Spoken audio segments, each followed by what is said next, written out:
અત્યારે હાલ મહત્વપૂર્ણ સમાચાર સામે આવી રહ્યા છે।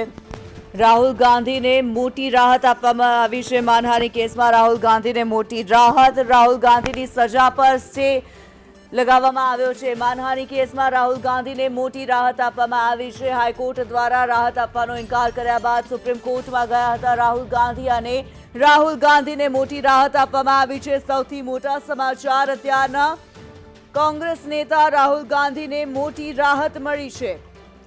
માનહાનિ કેસમાં રાહુલ ગાંધીને સજા પર સ્ટે લગાવવામાં આવ્યો છે। રાહુલ ગાંધીને હાલ મોટી રાહત મળી છે। સુપ્રીમ કોર્ટ દ્વારા સુપ્રીમ કોર્ટમાં સુનાવણી ચાલી રહી હતી। રાહુલ ગાંધી તરફથી અભિષેક મનુ સિંઘવી હાજર રહ્યા હતા। ત્યારે अजय यादव વધુ વિગતો જણાવી રહ્યા છે। अजय, राहुल गांधी को अभी राहत मिलती दिख रही है।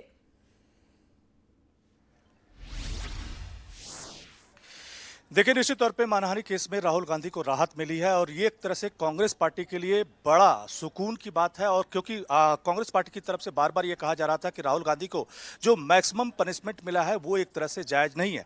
हालांकि आज जब बहस चल रही थी उस वक्त भी सुप्रीम कोर्ट के जज DY चंद्रचूड़ की तरफ से एक सवाल उठाया गया कि जो राहुल गांधी की सजा दी गई है वो 1 साल 11 महीने भी हो सकती है, लेकिन 2 साल क्यों दी गई है, हम इस बारे में जानना चाहते हैं।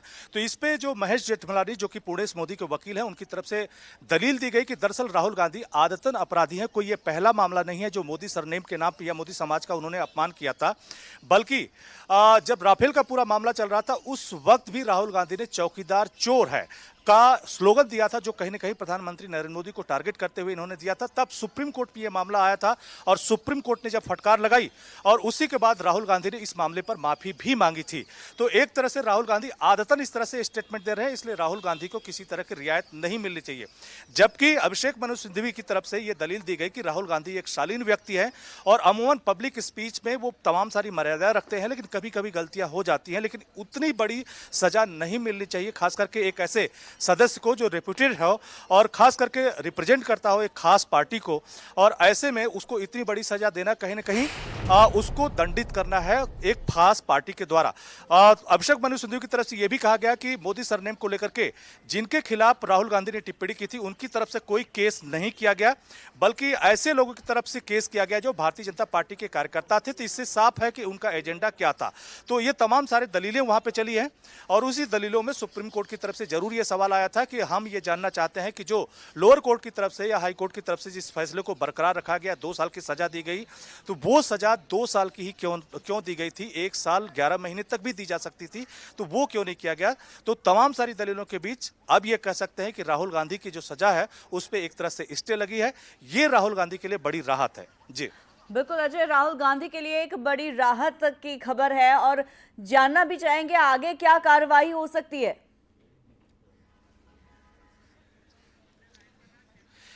देखिए, आगे की कार्रवाई की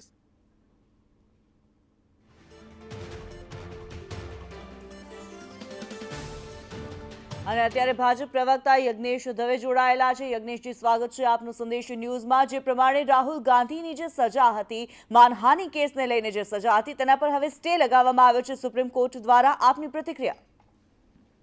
કોર્ટે સજા કરી અને કોર્ટે એને સુપ્રીમ કોર્ટે એની પર અત્યારે હાલ એમને વચગાળાની કંઈક રોક લગાવી છે, પરંતુ કોર્ટના કોઈ પણ નિર્ણય પર ક્યારેય ટિપ્પણી ન કરી શકાય। પરંતુ એટલું તો ચોક્કસ કહી શકાય કે આપણે એવી કક્ષાના નેતા હોઈએ તો આવા કોઈ સમાજ પર ટિપ્પણી કરવી કે આપણા માટે યોગ્ય નથી। આવું રાહુલ ગાંધી જો માન્યા હોત તો આ પરિસ્થિતિ ન આવી હોત અને નીચેની કોર્ટે બી એમને જે કરીએ કોઈ પણ સમાજની માફી માંગવાની વાત કરી હતી, એ સમાજની માફી એમનો જો ઈરાદો જ અપમાન કરવાનો નહોતો, એમના વકીલ એવું કહે છે કે એમનો ઈરાદો અપમાન કરવાનો નહોતો, તો પછી એમને કોઈ લાગ્યું કે કોઈ સમાજની આમાંથી લાગણી દુભાઈ છે તો લાગણી દુભાઈ તો માફી માંગી લેવી જોઈએ। એમાં ક્યાં વાંધો એ તકલીફ હતી?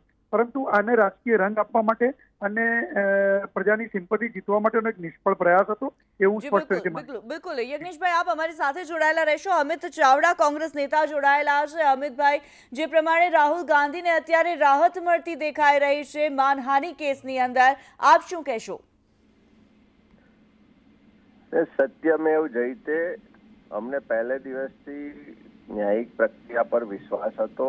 ક્યાંક ને ક્યાંક સરકારમાં બેઠેલા લોકો એમની વિરુદ્ધ કોઈ બોલી ના શકે, એમની ભ્રષ્ટાચાર ઉજાગર ના કરી શકે, પાર્લામેન્ટમાં તથ્યો અને ખુલાસા માગી ના શકે એટલા માટે ક્યાંક ખોટા કેસો ઊભા કરી અને ડરાવા દબાવવાના અનેક પ્રયત્નો થયા. રાહુલજીએ સ્પષ્ટ કીધું કે સરકાર ગમે તેટલો પ્રયત્ન કરે, મને દેશના ખેડૂતો માટે, દેશના યુવાઓના રોજગાર માટે, દેશની સરહદો માટે, દેશના મહિલાઓ કે દેશના સામાન્ય લોકોના હક અધિકાર માટે બોલતા કે લડતા કોઈ રોકી શકશે નહીં. અને એટલા જ માટે સરકારે ઈડી, ઇન્કમ ટેક્સ થી લઈને અનેક વખત પોલીસ પ્રશાસનના માધ્યમથી ડરાવા દબાવવાના પ્રયત્ન કર્યા છે, પણ નિષ્ફળ રહ્યા છે. આજે અમને આનંદ છે વાતનો કે હજુ પણ દેશમાં લોકશાહી બચાવવા માટે, લોકોના સંવિધાનિક અધિકારો બચાવવા માટે રાહુલજીના નેતૃત્વમાં જે લોકો લડી રહ્યા છે એને ક્યાંક ને ક્યાંક સત્તાના જોરે ડરાવા દબાવવાના પ્રયત્નો સામે કોર્ટે રક્ષણ આપ્યું છે. કોર્ટે આજે જે સ્ટે આપ્યો છે એને આવકારીએ છે અને આવનારા સમયમાં જે રાહુલજી કાયમ કહે છે કે ડરો મત, એ નારા સાથે નફરત છોડો ભારત જોડોનો નારો બુલંદ કરવામાં આવશે. જી અમિતભાઈ, અમારી સાથે જોડવા બદલે ધન્યવાદ. ત્યારે નેતા કોંગ્રેસના વિરજી ઠુમ્મર પણ અમારી સાથે જોડાયેલા છે. વિરજીભાઈ, સ્વાગત છે આપનો સંદેશ ન્યૂઝમાં. જે પ્રમાણે રાહુલ ગાંધીને અત્યારે ખૂબ જ મોટી રાહત મળતી દેખાઈ રહી છે, શું કહેશો?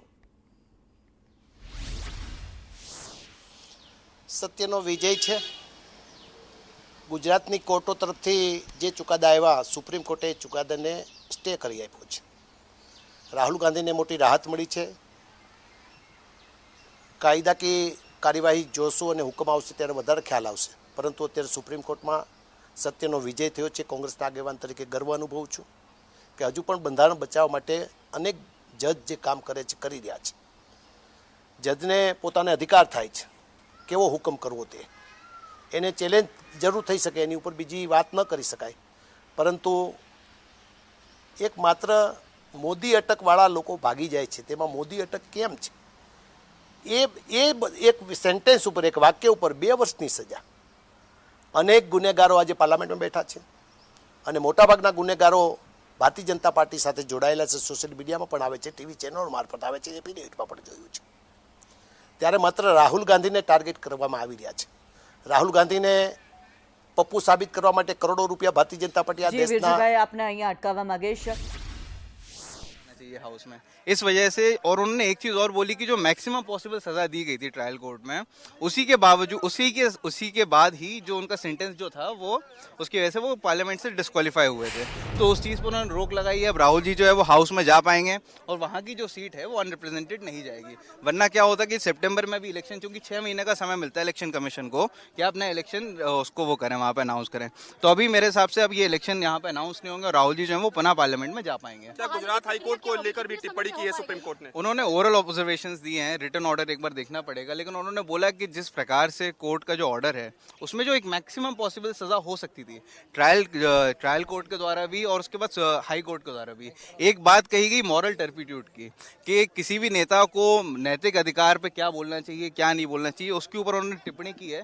लेकिन जो मेन उनका जो आएगा वो एक बार रिटर्न ऑर्डर पढ़ लेंगे, उसके बाद पता चलेगा कि सुप्रीम कोर्ट का ऑब्जर्वेशन 2 साल की सजा को लेकर भी जिक्र हुआ कि आखिर अधिकतम 2 साल की सजा क्यों दी गई? उन्होंने यही बोला. और सुप्रीम हाई कोर्ट का जो ऑर्डर था उसका भी उन्होंने जिक्र करा कि हाई कोर्ट के ऑर्डर के अनुसार कि कोई भी पब्लिक सर्वेंट हो उसको अपना सबसे ऊपर रखना चाहिए मॉरल टर्पिट्यूड. तो उस चीज़ को लेकर उन्होंने बोला कि ये बात सही है, लेकिन जो लोगों ने अधिकार, मतलब जिन लोगों ने उन्हें इलेक्ट करा है उनके अधिकारों का हनन भी ना हो, किसी भी हाउस में वो अनरिप्रेजेंटेड ना जाएं. देखिए 2 टर्म गुजर चुके हैं और वायनाड की या फिर किसी भी जगह की जो समस्या हो वो वहाँ का सांसद ही उठाता है.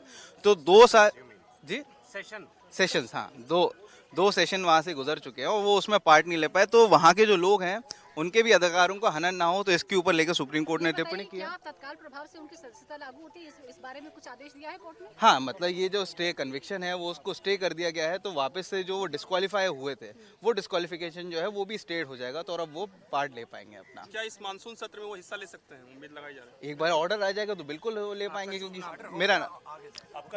मेरा नाम गौरव जैन है. नहीं, मैं यहाँ पर ऑब्जर्व कर रहा था.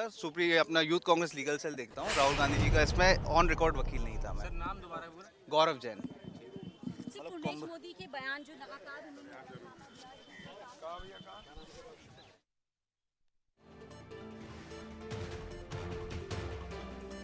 ત્યારે વીરજીભાઈ અમારી સાથે જોડાયેલા છે. વીરજીભાઈ, હવે અત્યારે જે પ્રમાણે સુપ્રીમ કોર્ટ દ્વારા જ્યારે કહી દેવામાં આવ્યું છે, સ્ટે લગાવી દેવામાં આવ્યો છે, ત્યારે રાહુલ ગાંધી સંસદનું મોન્સૂન સત્ર જે છે તે પર અટેન્ડ કરી શકશે? એમની ઉપર જે ફરિયાદ હતી તે કોર્ટે સ્ટે કરી દીધો, સુપ્રીમ કોર્ટે સ્ટે કરી દીધો. એની ઉપર હવે કોઈ ફરિયાદ રહેતી નથી. જ્યારે સુનાવણી થાય અને જે હુકમ આપવામાં આવે એ ફાઇનલ હુકમ હશે, પરંતુ હાલની તકે, આજની તકે એમની ઉપર કોઈ જાતની ફરિયાદ રહેતી નથી. સુપ્રીમ કોર્ટનો સ્ટે છે એટલે બંધારણની જોગવાઈ પ્રમાણે તેઓ સંસદમાં પણ જઈ શકે છે. કોઈ બંધારણની જોગવાઈને ઉલ્લેખીને ભારતીય જનતા પાર્ટી કામ ન કરે, ઓમ બિરલા પણ બંધારણને ઉલ્લેખીને કામગીરી ન કરે તેવી આ દેશની પ્રજાની લાગણી છે, અમારી કોંગ્રેસ પક્ષની લાગણી છે. દેશને માટે રાહુલ ગાંધી જે ચિંતા કરી રહ્યા છે, પોતે 3,500 કિલોમીટરની ભારત જોડો યાત્રા કરીને ફરી વખત ભારત જોડો યાત્રા પોરબંદરથી ગુજરાતમાંથી નીકળી રહી છે, ત્યારે રાહુલ ગાંધીને પપ્પુ સાબિત કરવા માટે ભારતીય જનતા પાર્ટીએ કરોડો રૂપિયા પ્રજાના વાપરી નાખ્યા છે, બરબાદ કરી નાખ્યા છે. ત્યારે હિન્દુસ્તાનની પ્રજા જાગી ગઈ છે. ઇન્ડિયા ફરી વખત હવે આ દેશ ઉપર રાજ કરવાનું છે. 2024માં ભારતીય જનતા પાર્ટીનો હવે મુકાબલો કરવા માટે રાહુલ ગાંધી આવી ગયા છે અને રાહુલ ગાંધીની નેતૃત્વમાં ઇન્ડિયાની સરકાર બનવાની છે. ઇન્ડિયા એ ભારત દેશ માટેનું એક મહત્વનું ઇન્ડિયા બનવાનું છે. ત્યારે આ તમામ પાર્ટીઓ મળીને આજે ભારતીય જનતા પાર્ટીનો મુકાબલો કરવાના છે. નરેન્દ્રભાઈ મોદી આ ગુજરાત મોડેલના નામે જે વાતો કરી રહ્યા છે, ગુજરાતમાં આજે બેન દીકરીઓની સલામતી, કાયદો વ્યવસ્થા કંઈ રહી નથી, તેવા સંજોગોમાં રાહુલ ગાંધી ઉપર, આ ગુજરાતના કાયદો ઉપર અમને ભરોસો નથી, આ પોલીસ ઉપર પણ ભરોસો ઉઠતો જાય તેવી અત્યારે પરિસ્થિતિ નિર્માણ થઈ છે. ત્યારે આવી ખોટી ફરિયાદો સુપ્રીમ કોર્ટે સ્ટે આપ્યો છે. ત્યારે સુપ્રીમ કોર્ટને ખૂબ હું આવકારું છું અને આ લોકતંત્રનો વિજય છે, બંધારણનો વિજય છે. ગુજરાત દેશનું બંધારણ એ કોંગ્રેસ પક્ષે બનાવ્યું છે. દેશનું બંધારણ દુનિયામાં નંબર 1 બંધારણ છે. એ બંધારણનો વિજય છે, હિન્દુસ્તાનની પ્રજાનો વિજય છે અને સુપ્રીમ કોર્ટે આ વિજય અપાયો છે. ત્યારે ખૂબ આનંદની લાગણી વ્યક્ત કરવા સાથે અહીંયા આપને અટકાવવા માંગીશ. વકીલ દ્વારા નિવેદન આપવામાં આવી રહ્યું છે. कन्वेक्शन किया सेंटेंस पे, क्योंकि उसमें फाइन एंड बोथ दोनों है. तो trial court and high court ने सेंटेंस फुल सेंटेंस किया है, उसमें बोथ भी है, फाइन प्लस सेंटेंस. तो उन्होंने वो क्यों किया है? और उन्हें सारे आर्गूमेंट सुनने के बाद हमारे अभिषेक मनु सिंघवी का आर्गूमेंट और महेश जेठमलानी ने कहा था कि राहुल गांधी का कोई हार्म करने का इंटेंशन नहीं था किसी मोदी एक फैमिली को. और पुनोज मोदी ने जो मैटर डाला है वो खुद मोदी नहीं है, बल्कि एक गुटका परिवार से आते हैं, जो कि ट्रायल कोर्ट में ये बात उन्होंने एडमिट करी है. उन्होंने सारा पढ़ के सुनाया कि पैरा नंबर ये वॉल्यूम इस पे यहाँ पर इन्होंने अपने आप को ये एडमिट किया है. एक तो ये मोदी परिवार से नहीं आते, ये बनता नहीं है केस. सेकंड, ये मैक्सिमम सेंटेंस हुआ है ट्रायल कोर्ट से, हाई कोर्ट से. यहाँ पर स्टे हो गया है. अपील में दोबारा से जो आगे चल के जो आर्गुमेंट होगा, चलेगा केस. फिलहाल अभी स्टे कर दिया गया है और राहुल गांधी की सदस्यता बहाल कर दी गई है. अब वो पार्लियामेंट में देखे जाएंगे. कानूनी विकल्प सारे खत्म हो गए सर? नहीं, अभी तो ट्रायल होगा, अपील का चलेगा. फिलहाल हाई कोर्ट से उन्होंने सेंटेंस को स्टे कर दिया है. राहुल गांधी की संसद सदस्यता बहाल हो गई है. ऑर्डर हो गया, सुप्रीम ऑर्डर कर दिया, स्टे दे दिया है.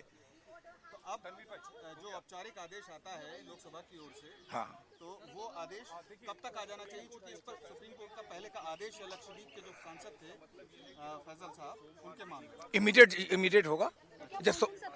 बिल्कुल इसी मानसून सत्र में होगा. बिल्कुल होगा.